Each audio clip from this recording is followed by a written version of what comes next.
Soy Patricia Pellegrini, soy psiquiatra y soy presidenta de una asociación franco-argentina, Marian, y estuve hablando de la relación entre los museos, la psiquiatría o cómo se entiende la patología mental y la relación con el arte como un anudamiento nuevo, una propuesta nueva que dé respuesta a la sociedad y que dé respuesta a la comunidad desde otro lugar que la mirada médica o la mirada psiquiátrica, donde el paciente o el que sufre, el que padece, va a buscar una respuesta en la medicina, en la psiquiatría o la psicología o la neurología clásica. Me parece que en la propuesta de Monreal hay un anudamiento diferente que es innovador y que quizás aporte nuevas respuestas a ese enfoque. De todo aquello que antes quedaba como un poco por fuera. Para eso me voy a apoyar en Foucault. ¿Por qué? Porque la historia no es evenemencial para él, no transcurre en una línea temporal evolutiva, sino que él va a tomar pequeños documentos de instituciones, fragmentos, casi diría mínimos, de la convivencia de una cierta época y una cierta convivencia social y de instituciones, y sobre eso va a construir relaciones posibles en épocas diferentes. Y entonces él concluye también, es algo que tomo porque me parece importante, que la locura no se encuentra, no existe en forma natural, no existe por fuera de las formas de sensibilidad que la aíslan y la excluyen, que provocan repulsión. Es decir, que de alguna manera la cultura en la que está inserta o cómo piensa la cultura da una forma determinada a la locura y da una forma de relación hacia esa locura. Es producto de una sociedad que no siempre fue vista en relación a la razón, no siempre fue víctima de encierro y no siempre estuvo bajo el cuidado de los médicos. Tomando la Edad Media como contrapunto, él toma La nave de los locos, que era una figura del siglo XV, y dice que los locos en esa época, y llamando loco, locura, alienación, débiles mentales, era todo como un combo. Piensen en la Armada de Brancaleone, se van a dar cuenta de qué hablo. Es una cantidad de gente que está como por fuera, en el borde de las ciudades, que es un poquito, sí, temida, pero de ninguna manera es peyorativo, o sea, la valoración, y tampoco está bajo el cuidado de nadie. Digamos, en todo caso está cuidado de los monjes, de la piedad. ¿Por qué? Porque, bueno, en esa época, pensemos, la relación con Dios era de tal manera que Dios había creado todo en 6 días, pero todo, hasta las palabras. Entonces todo era signo de este poder de un Dios omnipotente, omnipresente y además perfecto. Entonces, si existía la locura, si existía la pobreza, era signo de algo, por algo lo había hecho. Entonces sería, en todo caso, objeto de piedad u objeto de temor, luego, por supuesto, de la Inquisición, objeto de ordalías para ver si eran fruto de la posesión demoníaca, pero en todo caso lo que importa decir es que vagaban y eventualmente se los embarcaba y se trataba de que se fueran lejos, pero nadie pensaba que eso era una enfermedad, que los médicos tenían algo que ver con ellos, y tampoco que había que encerrarlos si eran locos mansos, digamos, o buenos. Esto cambia cuando los estados se organizan un poco, o tratan de organizarse. Imagínense, pasaron las hambrunas, pasaron las cruzadas, las guerras, las pestes, bueno, y se trata de organizar de alguna manera la sociedad. Y entonces todo aquello que quedaba por fuera, que era bastante, huérfanos, prostitutas, enfermos de venerias que venían de Oriente, infectados, y por supuesto todos aquellos que eran disidentes, que molestaban, porque eran opositores, porque se oponían al poder del rey, porque de alguna manera socialmente y al poder le molestaban, había lo que se llamaba la lettre de cachet, que simplemente, por orden del poderoso, venía la policía y uno lo encerraba. ¿Cuánto tiempo? Por ahí indefinidamente. ¿Qué había hecho uno? No hacía falta decirlo. Cuando surge la Revolución Francesa, siempre se cuenta en la historia de la psiquiatría como un cliché que Philippe Pinel entró en las cárceles por orden de la Asamblea y rescató y desencadenó a los locos. Bueno, en realidad lo mandaron a hacer un poquito de orden en todo ese caos variopinto que eran esas grandes entidades de encierro, y a liberar lo que podrían ser los presos políticos, los disidentes, los ciudadanos honestos que estaban ahí por pobreza, por mendicidad, por otros motivos, los huérfanos. Pero lo que va pasando es que sí, en esa época contemporánea empieza a surgir el iluminismo, el cientificismo y la idea con el cogito cartesiano de que la razón es aquello que ilumina absolutamente la práctica de todo. Es decir, el cientificismo va a ser como una especie de luz que va a iluminar el quehacer desde ya de los médicos, de los científicos, de todo, y el resto va a quedar en penumbras. Y otra cosa que va a pasar es que como la ciencia se va a tornar positivo y el médico va a tornarse positivista y se va a empezar a ocupar de esto, de los trastornos mentales, de los débiles, de los enfermos, empieza a ocupar el poder que antes tenía la policía, digamos, ahora lo va a tener el médico. También pasa otra cosa, que es que esa relación reproduce de alguna manera, dice Foucault, esta forma del encierro. Porque el médico lo que va a hacer es hacerlo callar para empezar, es decir, al médico le interesan los signos, le interesan los síntomas, le interesa lo que ve, le interesa lo que observa, le interesa describir y le va a preguntar solo aquello que él pregunte. Digamos, el paciente tiene que contestar lo que el médico quiere, no lo que el paciente le pasa o lo que quiera contar.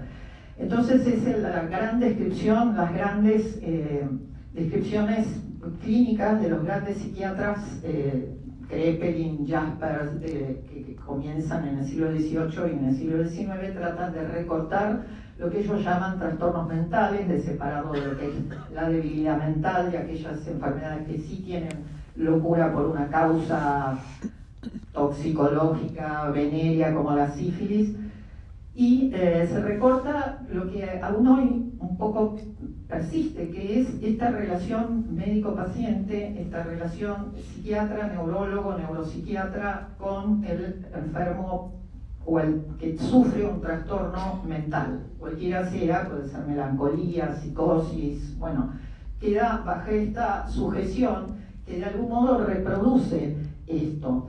Lo digo porque durante mucho tiempo el certificado médico ocupa un poco ese lugar del alto de calle. Basta que alguien diga que es peligroso para sí mismo o para terceros, con ese certificado se interna a una persona sin su consentimiento. Y llegamos a esto también, que es como un cuadro donde Charcot le muestra a su audiencia médica un gran ataque histérico. Y él no sabe que es él el que lo provoca. Es como que le pide, porque está demostrando, la toca y ella hace una gran arcada y una gran escena. Y ella tampoco sabe que en realidad está haciendo lo que él le pide. En esa audiencia un día se sentó Freud y luego, bueno, se desarrolló un poco el psicoanálisis, demostrando un poco esta relación y tratando de poner otras palabras y de alumbrar aquello que había quedado en penumbra y haciendo hablar aquello que... Perdone. ¿Es mío? No. Por las primeras. Perdón. Haciendo hablar justamente, hábleme de lo que quieran, hábleme de los sueños, hábleme de esos retazos que no estaban para nada en consideración para la clínica médica. Hoy en día los médicos o los psiquiatras usamos estos dos descriptores que han desdibujado muchísimo esos grandes cuadros. Ya no se habla más de la bufé delirante, de la psicosis maníaco-depresiva en los términos en que lo hacía la medicina clásica o la psiquiatría clásica, debo decir. Pero para tener una cobertura social, para que la obra social nos cubra, nos dé los medicamentos, para tener un tratamiento médico, de alguna manera, aunque esto es mucho más descriptivo, amplio, tenemos que encajar en estas descripciones. Y en nuestro país tenemos todavía instituciones de encierro, porque es como les digo, esa forma clásica se hereda y persiste todavía hasta nuestros días. Y tengo que decirles que desde ya ha habido movimientos de antipsiquiatría que han luchado contra esta matriz de relación y contra el encierro. Los psicofármacos han permitido que hoy haya tratamientos ambulatorios. En nuestro medio hubo Enrique Pichon Rivière, que abogó porque las internaciones fueran en los servicios de psicopatología de hospitales generales, que hubiera hospitales de día. Y entonces hay una ley nacional de salud mental hoy en la Argentina que prohíbe la apertura de nuevas clínicas, pero todavía no se ha logrado desarmar el borde, el Moyano, digamos, sigue persistiendo todavía aún hoy esta matriz que Foucault dice se armó de alguna manera a través del encierro y reproduciendo con la medicina o la psiquiatría esta relación muy particular. Entonces, esta ley lo que dice es que la salud mental es un proceso, que hay una evolución dinámica, se toma en cuenta un contexto y se involucra a la comunidad. Se les dice que devolver, no hay que estigmatizar, y la sociedad tiene que estar muy abierta, ser muy inclusiva para que esta persona que sufre esté en comunidad y esté de vuelta a ser productiva, a desarrollarse. Tomando un poco esto, tomo a este señor como viñeta porque quiero hacer el recorrido más o menos paralelo, pero muchísimo más breve, porque este es el campo que ustedes más manejan, de las colecciones a los museos. Digamos, este señor, Alexandre Lenoir, pobre, estaba desesperado en la Revolución Francesa, tratando de recoger los pedacitos de todo lo que les sans-culottes iban tirando, vandalizando, entrando a los castillos, tirando abajo las estatuas que creían que eran de los soberanos y eran en realidad los santos de la iglesia. Bueno, destruían todo y él iba corriendo y trataba de juntar esos pedazos por su amor al arte. Así que la asamblea en 1792 le encarga que recoja todo lo que pueda y que lo junte en un convento de los agustinos en París, y es un poco esta viñeta que quiero recortar como el nacimiento de la colección, pasar a un ámbito museístico. Y los museos también en la Revolución Francesa, el Louvre se abre al público, se le dice es un patrimonio, pero el patrimonio es de la sociedad, el patrimonio es de todos, y este museo tiene que ser un ámbito público, abierto para todos, para exhibir lo que tengan que exhibir para la sociedad. Por supuesto, bueno, se fueron enriqueciendo con todo lo que fueron trayendo de las colonias, de las conquistas, y se fueron convirtiendo en esto, que es que el museo ya tiene que pensar en espacios y cómo involucra al espectador, cómo los invita, cómo invita al público a que venga, ese público que antes era respetuoso y un poco elitista, porque entraban solo los que eran cultos. Bueno, tiene que inventarse y reinventarse, inventar la forma de exhibir y incorporar de algunos colaboradores que son diseñadores, arquitectos, iluminadores, curadores, ya es todo un equipo el que trabaja y se reinventa, se renueva y llegamos también a hacer un camino, si se quiere, paralelo, pero es una figura, digamos. El arte también, el arte ha tenido que hacer todo un camino, un recorrido, porque en la época de la Edad Media el artista no tenía como, digamos, una libertad, era una obra que se le encargaba, ya sea por la iglesia, ya sea por el poder de turno, y se le encomendaban ciertas obras por encargo con un determinado fin, para que promovieran determinada función, digamos, por ejemplo en las catedrales, la pequeñez del hombre frente a la grandeza de Dios, o provocar un cierto estado de ánimo. De ninguna manera era la libertad total, y el artista tiene que inventar cosas, y va inventando de alguna manera, quiero marcar esto, inventa el marco, inventa la perspectiva, y a través de esto inventa como una ventana a través de la cual empieza a mirar la vida íntima, empieza a mirar la sociedad, empieza a mirar el mundo.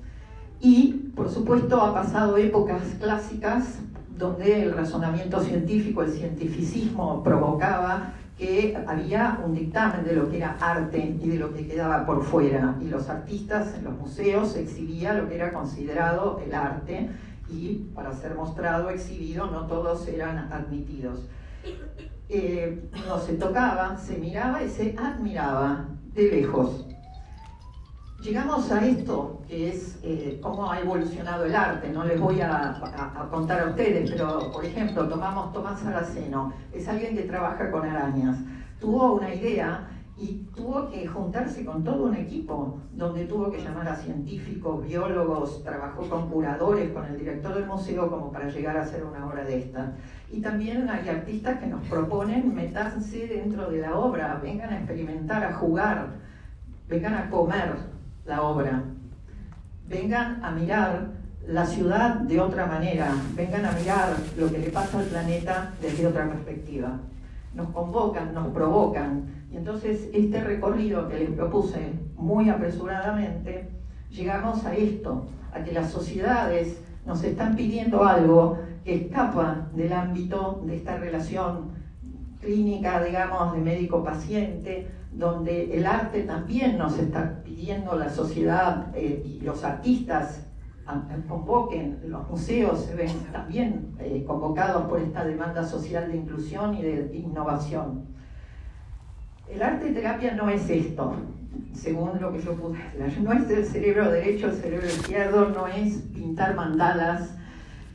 ¿Por qué? Porque de alguna manera, para resolvérselo muy brutalmente, somos una complicada maquinaria que funciona en una compleja interrelación y somos en comunidad.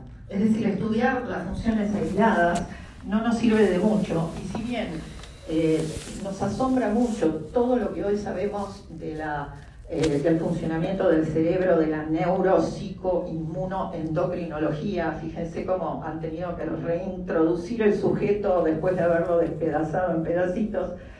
Todo, si bien hemos evolucionado y se dice que hay un cerebro rectilíneo, después mamífero, y que la corteza cerebral es algo novedoso, en realidad en millones de años no hemos evolucionado. Lo que ha evolucionado de alguna manera y nos propone el desafío de esta era actual es el lenguaje y la técnica y la tecnología, pero les quiero decir que el cerebro reacciona exactamente igual. Es decir, ante un león hemos desarrollado la fuga o toda la descarga adrenalínica y todo el mecanismo que nos ayudaba a preservar la vida, y hoy reaccionamos igual ante el WhatsApp, el celular, nos produce un pico de cortisol exactamente igual. El mecanismo no ha variado, la tecnología ha variado, y sí tenemos estrés crónico porque antes el león o era cazado o se iba, venía la noche, uno descansaba, y hoy eso no para nunca, no descansa nunca.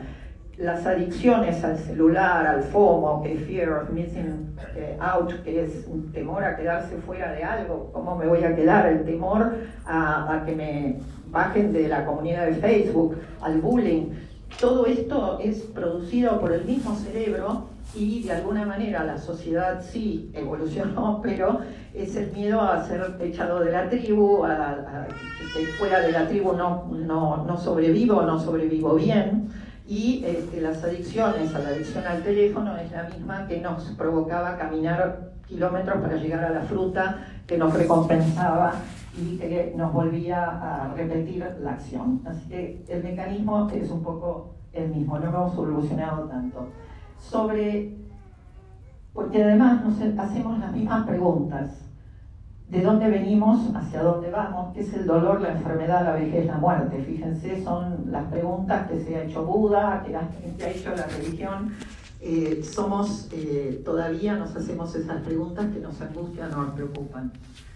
Y ellos proponen 7 funciones del arte que las va a desarrollar mi colega. Y esta exposición, lo que tuvo de polémico es que ellos ven esos cartelitos que hay al lado de los cuadros, es lo que propone el museo normalmente, que es: esta pintura se hizo en este periodo, este pintor es del siglo, la temática son las marinas. Ellos hicieron enormes post-its para pensar y proponen recorridos de museos pensando en las sensaciones que nos provocan, porque él lo que dice es que el artista ha ya lidiado con esto, ha lidiado con el dolor, ha lidiado con la idea de la muerte y ha trabajado, porque el artista es un trabajador de esto, y de una manera novedosa ha hecho algo con eso, y ese algo que ha hecho es particular, es personal de él, pero algo nos puede llevar a reflexionar a quienes lo observamos.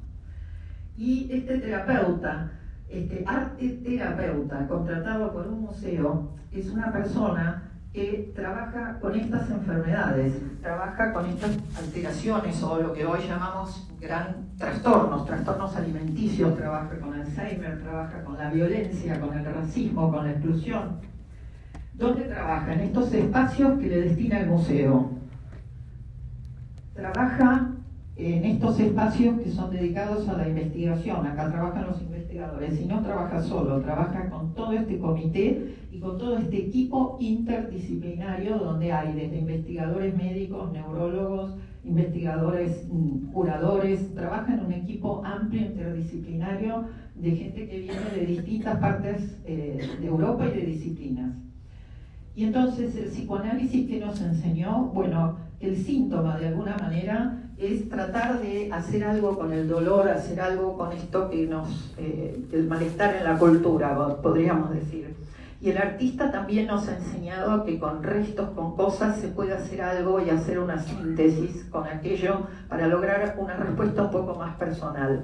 Y el museo se ha visto avasallado, digamos, por la apertura hacia el público y la demanda de la sociedad ávida de apropiarse de alguna manera de esto que era el patrimonio, el arte y aquello que ellos custodiaban. Y entonces llegamos a esta convergencia.